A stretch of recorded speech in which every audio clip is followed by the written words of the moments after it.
Mais uma vez, o que acontece no mundo reflete no Brasil e sentimos na pele a crise dos Estados Unidos. Lá fora, saíram dados sobre o aumento nos salários e aumento de vagas de trabalho. O que parecia à primeira vista ser muito bom, acabou enganando a todos. Todo mundo foi enganado por esses dados e por isso o dólar disparou aqui no Brasil. Alguns dizem que isso é temporário e estamos prestes a viver o bull market, enquanto outros estão mais pessimistas e acreditam que a tendência ainda é das coisas piorarem ainda mais, principalmente para os países que não possuem dólar. Até mesmo o euro nesse momento está entrando em decadência. Além disso, o americano está tendo dificuldade de acompanhar o custo de vida e isso é mais um indicador de que nós aqui no Brasil vamos ter mais consequências disso. E é por isso que hoje eu quero te mostrar o porquê o sistema financeiro é uma fraude, mas não da maneira que você imagina. Porque no exterior as empresas, os governos e as pessoas no poder têm trilhões, possivelmente 4 trilhões de dólares em dívida que eles não podem pagar. E eles possuem duas opções: entrar em colapso por não pagar a dívida e perder tudo, ou desvalorizar essa dívida usando a inflação, mantendo ela sob controle através da regulamentação. Obviamente que eles acabaram escolhendo a segunda opção. Por isso, nesse vídeo eu vou te explicar como o sistema financeiro é manipulado e por que o problema dos Estados Unidos vai aumentar o seu custo de vida. Como que você pode bater de frente para se proteger de todos esses fatores. O estado atual do sistema financeiro se resume em 3 tópicos. Número 1, a desconexão entre dinheiro e moeda. Número 2, a manipulação do valor do dinheiro no tempo. E número 3, a facilidade de acesso ao crédito em uma economia que é movida pelo crédito. Você não precisa se preocupar com termos difíceis porque eu vou traduzir tudo aqui para você da maneira mais simples possível. Então a primeira coisa é a desconexão entre o dinheiro e a moeda. Apesar disso parecer a mesma coisa porque nós utilizamos essas palavras para nos referir ao dinheiro físico, na verdade, dinheiro e moeda são coisas diferentes. Aqui você pode pensar no dinheiro como uma reserva de valor, o que significa que ele mantém o seu valor ao longo do tempo. Só que de maneira oposta a isso, a moeda não é uma reserva de valor, o que significa que ela vai perdendo o seu valor com o passar do tempo. Um exemplo do dinheiro é o ouro, que ele é reconhecido mundialmente como uma forma de dinheiro há milhares de anos. Então o ouro sempre foi uma das melhores formas de reserva de valor que já existiu. Tanto é que se você pegar o preço das coisas como casas e carros em ouro, seus preços na verdade não mudaram muito nas últimas décadas, mas quando você avalia o preço dessas mesmas coisas usando moedas, parece que o preço de tudo explodiu. Tem até aquele meme, da geração que está entre 18 e 30 anos que na hora de virar adulto tudo ficou caro. Mas se você perguntar aos seus avós por que isso aconteceu agora,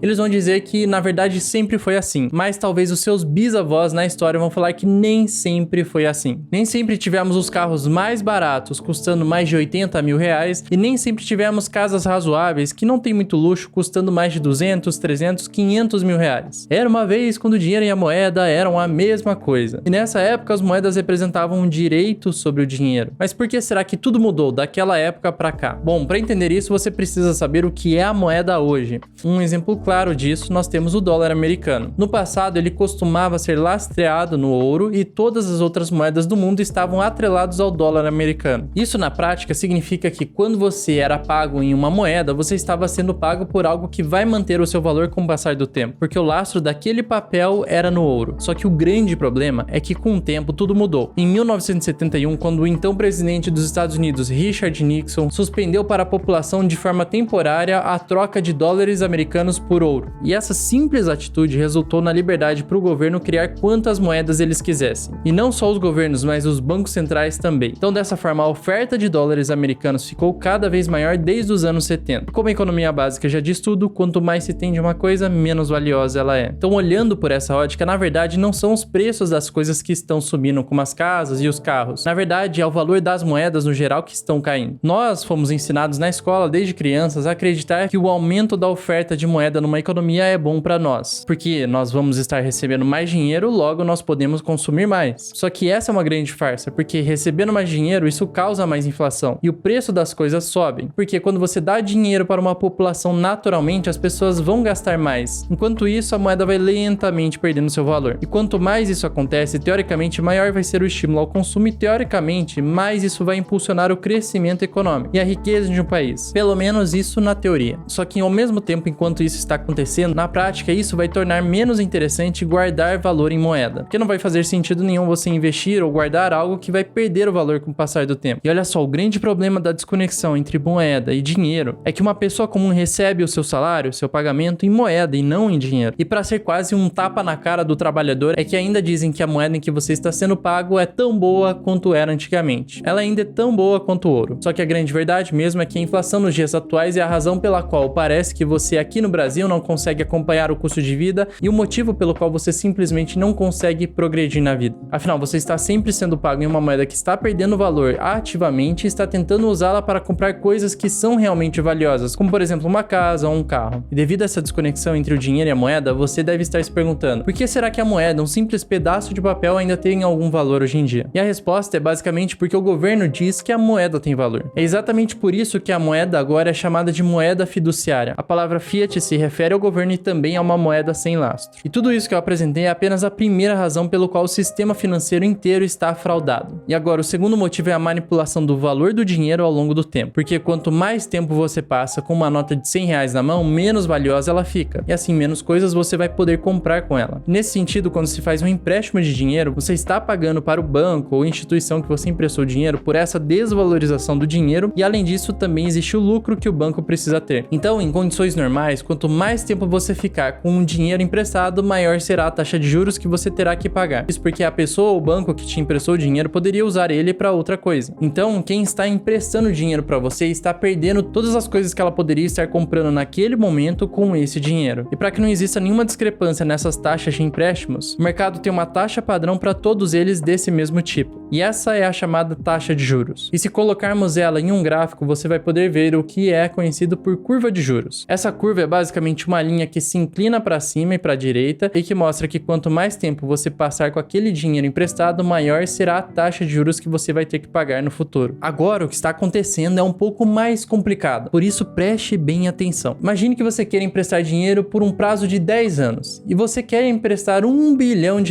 Como você quer emprestar muito dinheiro, os credores só podem dar a você se você pagar a eles pelo menos 100% do valor a mais no final do prazo dos 10 anos. Ou seja, o valor inicial que você emprestou vai ser dobrado depois no final. E isso acontece porque emprestar uma quantia tão grande de dinheiro por um período tão longo, além do custo de oportunidade, também existem vários riscos para quem está emprestando dinheiro. E o primeiro, obviamente, é o mais urgente, que é o risco do calote, onde você que emprestou dinheiro não é capaz de devolver esse dinheiro. Então, para compensar esse risco, os credores vão pedir uma taxa de juros muito mais alta do que o normal. E dessa forma, você já pode projetar a curva de juros sendo mais alta logo no início do empréstimo. E é exatamente isso que acontece nos empréstimos mais comuns. Então, dessa forma, você já pode imaginar a linha de juros sendo mais alta lá no final. Só que agora, como a economia está um caos, isso mudou um pouco a dinâmica dos juros. Porque os empréstimos com prazo mais curto estão mais caros do que empréstimos com prazos mais longos. E além disso, alguns empréstimos que envolvem mais dinheiro podem ter taxas de juros menores do que empréstimos com valores menores e com a mesma duração. E essa inversão dos juros está acontecendo por causa dos bancos centrais. Porque quando a economia está em períodos normais, a taxa de juros dos empréstimos é determinada pela oferta e pela demanda de empréstimos. Então, se a demanda for alta e a oferta dos empréstimos for baixa, as taxas de juros vão subir. O mesmo acontece de forma oposta. Mas agora, além da oferta e da demanda, com os bancos centrais nesse mix, a dinâmica de mercado foi completamente afetada. Isso porque os bancos centrais podem definir manualmente as taxas de juros sobre as dívidas. E a observação aqui que é importante é que eles podem definir manualmente apenas as taxas de juros de curto prazo. Teoricamente, essa era a única coisa que eles faziam até a crise financeira de 2008. Isso porque, em resposta ao colapso de 2008, os bancos centrais deram um passo ainda maior e também passaram a manipular as taxas de juros de longo prazo. E foi nesse ano que isso aconteceu pela primeira vez na história. E eles fizeram isso usando um novo sistema. Basicamente, eles compraram dívida do governo de longo prazo, dessa forma eles reduziram artificialmente as taxas de juros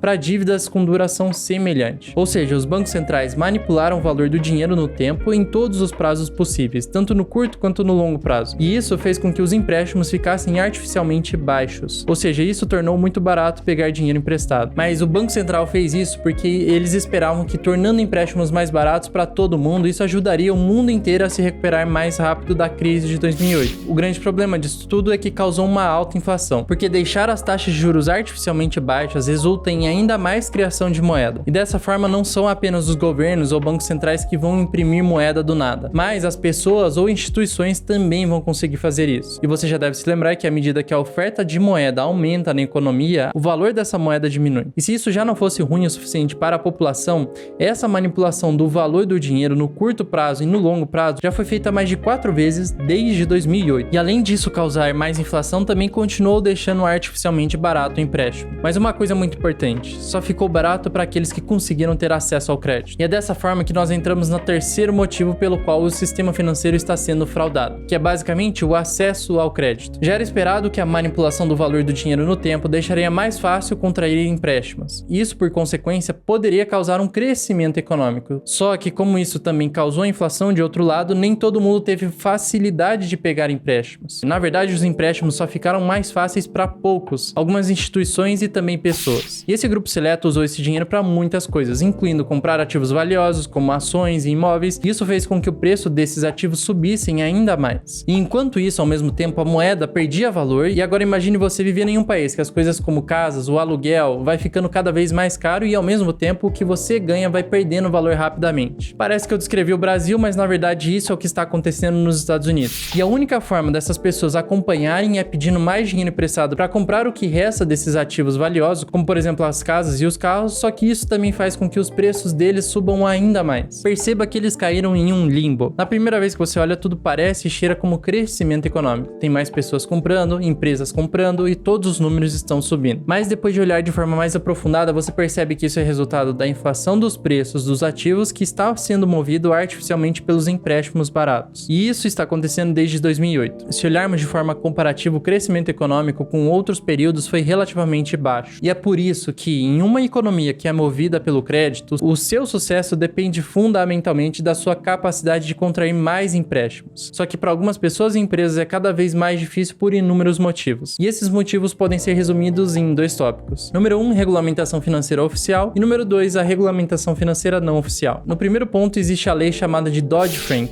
que foi aprovada em 2008 e essa lei é enorme e tem mais de 2.000 páginas. Mas o que ela causou na prática foi deixar mais difícil pequenos bancos concederem pequenos empréstimos a pequenas empresas e pessoas que não têm tanto dinheiro. E uma consequência rápida disso é que se tornou mais difícil para as pequenas empresas e pessoas serem aprovadas para obterem acesso a empréstimos maiores. Outra consequência disso é que tornou mais difícil pequenos bancos operarem também. E só para você entender o que acontece. Lá nos Estados Unidos, são os pequenos bancos que oferecem os maiores créditos para as pequenas empresas. E sem esse dinheiro vindo de pequenos bancos, tudo o que resta são os grandes bancos e os chamados shadow bankings. Eu já falei sobre eles aqui, mas são instituições que conseguem operar, digamos, burlando algumas leis de mercado tradicional. A gestora BlackRock, por exemplo, acabou criando as suas próprias regulamentações que não são oficiais, para pessoas e empresas que querem pegar empréstimos. O exemplo mais conhecido é a ideologia do investimento ESG. Ela basicamente serviu como uma outra forma de manipular o dinheiro ao longo do tempo, porque se você cumprir com a ideologia ESG da BlackRock, você provavelmente obterá um empréstimo com uma taxa de juros mais baixa, e você também terá condições mais favoráveis do que se você não cumprir isso. E essas regulamentações financeiras que não são oficiais, como por exemplo o ESG, estão se tornando cada vez mais influentes do que a própria regulamentação financeira oficial. Eu até estive há pouco tempo em um evento ESG e vi como isso está crescendo cada vez mais. Mas agora a pior parte disso tudo é que já não são mais os bancos comerciais e os bancos paralelos que estão afetando a acessibilidade ao crédito. Na verdade, os bancos centrais deram outro passo quando ocorreu o crash de 2020. Eles basicamente passaram a comprar a dívida corporativa, porque quando você compra a dívida do governo comprando a dívida corporativa, isso faz com que a taxa de juros dessa dívida caia novamente. E como o Banco Central só compra a dívida de algumas empresas seletas, essas empresas acabam tendo uma vantagem injusta contra as outras, porque elas podem pegar empréstimos a taxas muito menores. Resumindo tudo isso, quanto maior for a sua empresa ou quanto mais rico você é, mais fácil é o seu acesso ao crédito. E isso vai fazer com que a sua riqueza aumente ainda mais, e o seu tamanho também. Mas se você é uma pessoa pobre ou uma empresa pequena, seu acesso ao crédito só vai piorar com o passar do tempo. Ao menos é claro que você vire ESG e pegue empréstimos com a BlackRock, por exemplo, ou outras gestoras. Como a economia atual é movida pelo crédito, isso significa que você e as pequenas empresas vão sempre ficar para trás. Então a grande questão que fica é: como uma pessoa comum pode sobreviver nesse sistema financeiro? Como nós podemos nos proteger dessa manipulação de mercado e também da desvalorização da moeda? Bom, com toda essa manipulação da economia, enquanto o dólar está perdendo valor em uma velocidade de 10 vezes, o real acaba perdendo em uma velocidade de 100 vezes. Hoje, um real vale 19 centavos de dólar, e quanto mais tempo se passa, maior essa diferença. E por mais que o dólar esteja perdendo valor rapidamente com a inflação dos Estados Unidos, ele ainda é a moeda principal para todos os países do mundo inteiro, incluindo o Brasil. Por isso, nesses períodos, mesmo com o dólar perdendo valor, no longo prazo, as outras moedas acabam desvalorizando mais rápido, principalmente o real, para a tristeza do brasileiro. Por isso, nós temos que saber nos proteger dessas duas coisas. E a tendência aqui no Brasil é dos juros caírem. E por isso nós vamos ter menos investimento estrangeiro. Como os juros vão estar altos nos Estados Unidos por causa da inflação alta, os estrangeiros vão começar a comprar dólar e isso vai fazer a moeda se valorizar frente ao real. E mesmo com o dólar perdendo valor ao longo do tempo. Então hoje parece haver apenas duas coisas para se fazer e conseguir manter o valor do seu dinheiro nesse momento. A primeira é aumentar a quantidade de moeda que você recebe e a segunda coisa é investir essa moeda em dinheiro que realmente mantém o valor, seja ouro ou Bitcoin. A parte mais difícil sobre o primeiro ponto é obviamente aumentar a quantidade de moeda que você está recebendo sem contrair dívidas. E a parte mais difícil sobre a segunda questão é que os governos provavelmente tornarão mais difícil para as pessoas comuns o acesso ao dinheiro, porque quanto mais eles percebem o que está acontecendo com a moeda, mais difícil vai ser trocar essa moeda. Por isso, quanto mais pessoas perceberem que o sistema financeiro está sendo manipulado dessa forma, mais fácil vai ser se proteger, manter a sua qualidade de vida e não só isso, mas também melhorá-la, porque a economia não é estática. Nós estamos vivendo o sistema do capitalismo, mas a forma de funcionamento dos governos, empresas e pessoas veio mudando ao longo dos anos, desde o início do capitalismo. Hoje, nós temos uma economia sustentada pelo crédito. Então, por isso, esteja bem posicionado em ativos de valor. No geral, é melhor ter dólar do que real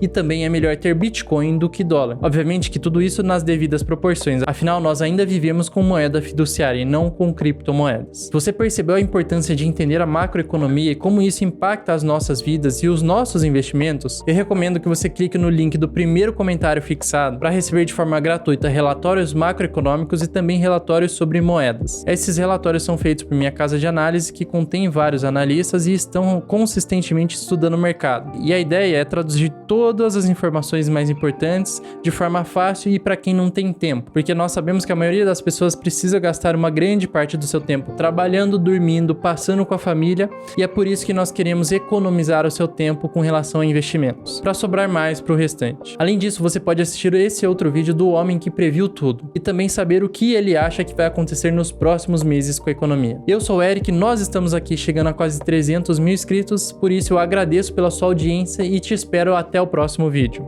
Um abraço!